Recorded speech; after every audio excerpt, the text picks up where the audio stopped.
This is from the New York Post. Gun person in a dress behind Canada's deadliest shooting in decades. Horrified Tumbler Ridge students reveal. There's a mass shooting the other day. A transgender individual killed several people, including himself. And when the story broke, the media was calling the shooter a woman in a dress, which immediately people said, that's a weird way to describe a woman. The New York Post then said female in a dress because they changed it because people don't know what the left is trying to convey, or they do, they're lying, whatever. Then news broke that, in fact, it was a biological male who identified as transgender. And the story here is, I mean, the tragedy is a tragedy. It's sad. But the story here is the cover-up. Yeah. What was it, the police chief who said gun Wait, person? by the way, though, I think it also just broke that he killed his own family first. Yeah. Mm-hmm. No, that was in the initial reporting. Yeah, and I've been running around. So it was the police mother. chief said gun person. Right. Yeah. That's what was so crazy because we were trying to stitch together the story this morning. Like, okay, what's confirmed, what's not. Yeah, and I was kind of like not. But I all was the traveling local earlier. like British Columbia papers were like talking to the guy's family. They're talking to classmates, and they're like, yes, this is him.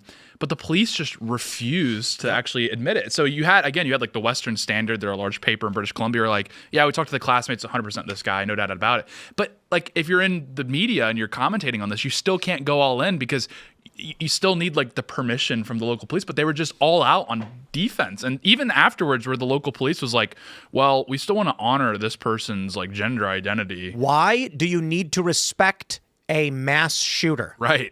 Yeah. Well, because keep in mind that you're in Canada. This is not a place where you have like the same kind of freedom of speech, the same protections. Right. You know, we've seen people in the UK go to jail for inciting hatred, inciting discrimination. And so it could easily be something where they're actually worried about, you know, the media in Canada getting fines for not referring to them by the proper pronouns. Yeah. Oh, this is the exact reason why we can't take any part of Canada as a 51st state. I don't care what anyone I'm still on that. We are not taking any part of Canada. No, we conquer and subjugate, Phil. Subjugate. Strip their rights. Yes. There's no voting rights in Canada.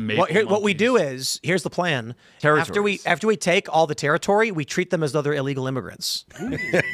Like deport them from their homes. No. Democrat strategy.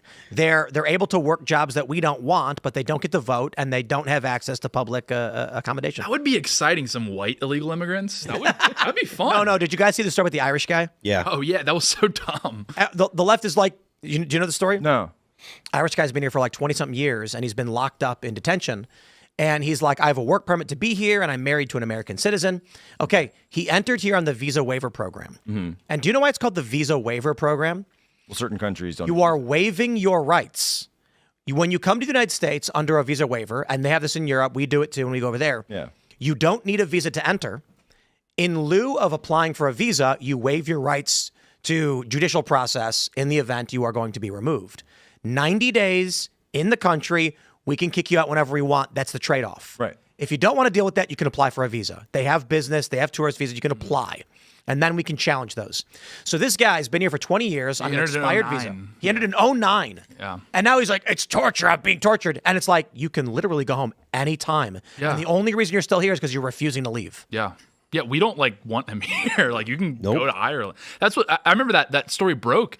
And even me, like the most avow, like pro-ICE person out there, I saw the initial headline. I'm like, okay, that's a little weird. Like, what's going on here? And then you just scratch the surface a little bit. It's like the guy came in 2009 for a 90-day visa and overstayed it. And then he's refusing to like go back to Ireland. It's insane. And he's demanding a court process which was denied. Nope. The court actually said because he entered on a visa waiver, he explicitly includes a waiver of your rights to due process in the event deportation is sought. Yeah. So it's just It pisses me off to no end that they're like, this poor man, he's been here and he's Irish. And I'm like, bro, he committed a crime. Yeah. That's it. He can go back to Ireland and reapply. I got no beef, but he's got to go back to Ireland and reapply. Ireland's also like the easiest country to get an American visa for. They literally have a working holiday visa where you can get like a 2-year, if you're Irish, you can get like a 2-year visa. You come here and it's a working visa for 2 years. And he like didn't even take that up. I don't think that he should be allowed back. Well, no, once you violate your visa, you should be on a blacklist. You're saying CCOT?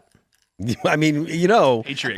Maybe there's not for nothing wrong life, with but that. for a period of time until he's corrected. Yeah, and he like played it fast and loose with how he got married too. Like he got married like really quickly out of nowhere. Yeah, It's like just- Yeah. But guys know also, what and they're also, doing. by the way, if he got married, why did he not apply for naturalization? Why did he go back and then apply and He then did, come he back? did. But Yeah, he didn't go and- back to Ireland. That's the problem. Right. He's been here for 20. No, he's been here for what, 16 Came in years? 09, yeah. Yeah, he's been here for 16 years. And he only recently applied and had a meeting. And they said, yeah, too bad, you got to go. And he's fighting it. And he's like, please, get me out of this detention center. And it's like, yes, your plane to Ireland awaits, sir. Yeah, get out. I was Get out. I was amazed when I found out about like this is actually kind of an issue with like Irish illegal immigrants. If you go to like Woodside and Queens, you'll see these really old Irish people that are there, and they entered illegally in like the 80s, and they've been here like the whole time. in the troubles? Wow. I know, it's exciting. I'm like, white illegals. It's like such a mystery to see them. I'm like, did you like the Bad Bunny show? You gotta ask these questions. Get out.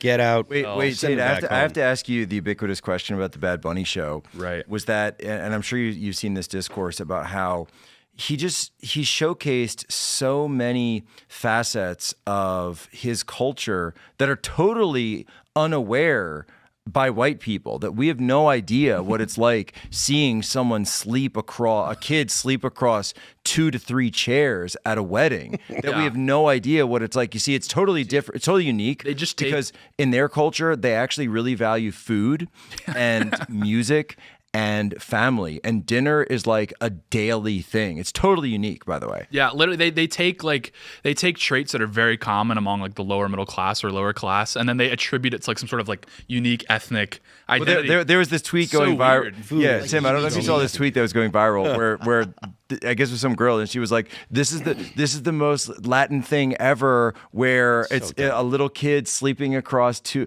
to three chairs at a wedding, and it's like, isn't that just being a kid? Yeah, that's just- like at a family event that goes like. Well, again, this is the point that these people are. The problem I see with a lot of these liberals is that they come from these insular environments. Like when they had that whole campaign about the talk, and the white liberals were like, black people have to tell their kids to obey the police. And I'm just like, that's true for literally every single person. My white mind can't comprehend this.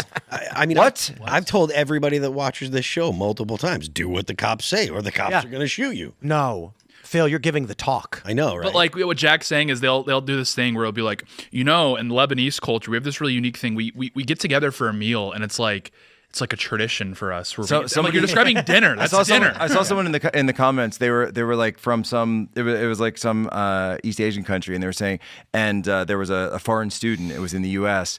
And he had just lost his grandfather, and then the father was explaining to the American, you see, he's really sad because in our culture we really value our grandparents. So it's Wow. just so you understand that. Well, I'll be honest. Like the way Americans shove their parents and grandparents in homes, and sort of leave. Yeah, there was the comedian Stavros, I don't know how to say his last name, Hykos or whatever, and he did make a good point where he's like, there's WASP culture, and then there's everything else is kind of the same, and it's kind of true. Where it's It like is kinda true. to a degree when you do see these sorts of behaviors. If you're like a WASP, like a very like old school American, that is kind of foreign. But it's like everybody else combined.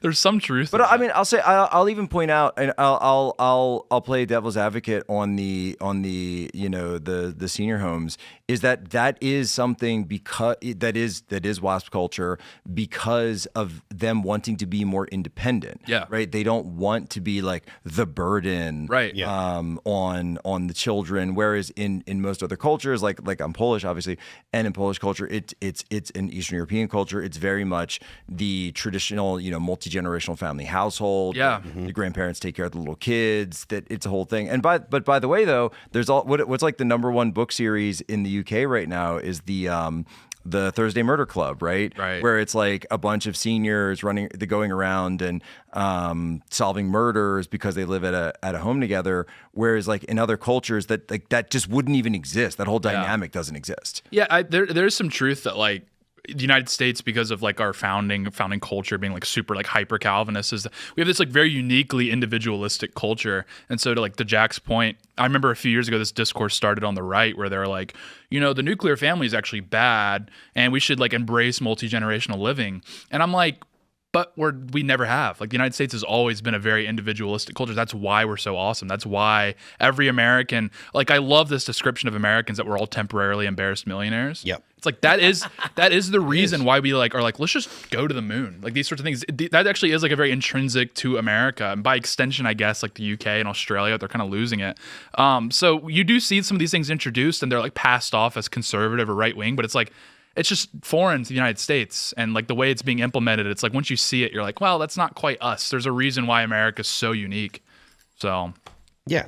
And multi-generational. It's like, to Jack's point, like, old people don't want to be perceived as a burden on their kids. Like, Yeah, that's which is and that's totally a different. pretty American thing. Actually, you know, somebody it's worth preserving too. So somebody would this actually there's an element of this in the Nancy Guthrie case, and that's obviously going on. It's horrific. It's so terrible. But people were pointing out, I guess the first night, like the last night which she was seen, they said she took an Uber to the son and daughter's house for dinner. Yeah. And I heard a lot of people saying, well, wait a minute, the son and daughter only live a couple of minutes away. Why wouldn't they pick her up? But it goes back to the same culture that we're talking about. Yeah. Don't want to be seen as a burden, want to demonstrate independence, and that this is, it's just part of that culture. Yeah. And it's not something that you can change. And also when you bring in people who are from different cultures, yes, they can assimilate to that, you know, to an extent. But when you bring so many people in who don't have that culture, that don't have any history of that,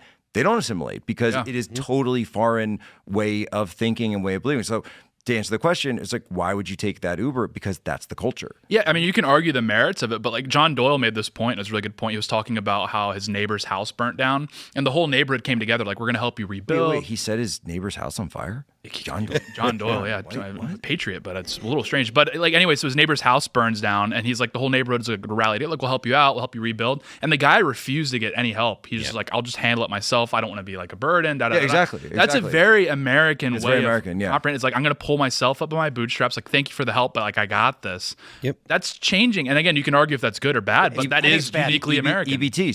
So We Accept EBT was printed on the Bad Bunny set. Did you see that? Yeah, on that bodega that they're dancing in front of. It's like that old AOC tweet. It's like if that were a halftime show. It actually had the We Accept EBT right there. And then people were saying, and then like Nina Turner on Twitter and a bunch of people were saying, you need to put that because that's our culture, because that's there. It's like, so wait, it's called deficit culture. You're cheering this, you're celebrating this, whereas as I'm sure Tate knows, that in like white American culture, typically it's seen, and I think a lot of people, or at least traditionally, it used to be seen that was shameful. Yeah, like people would say, like, I don't care if we don't have money, like we're not getting on food stamps. Like it's like embarrassing, it's shameful. I say we end you them. won't do it.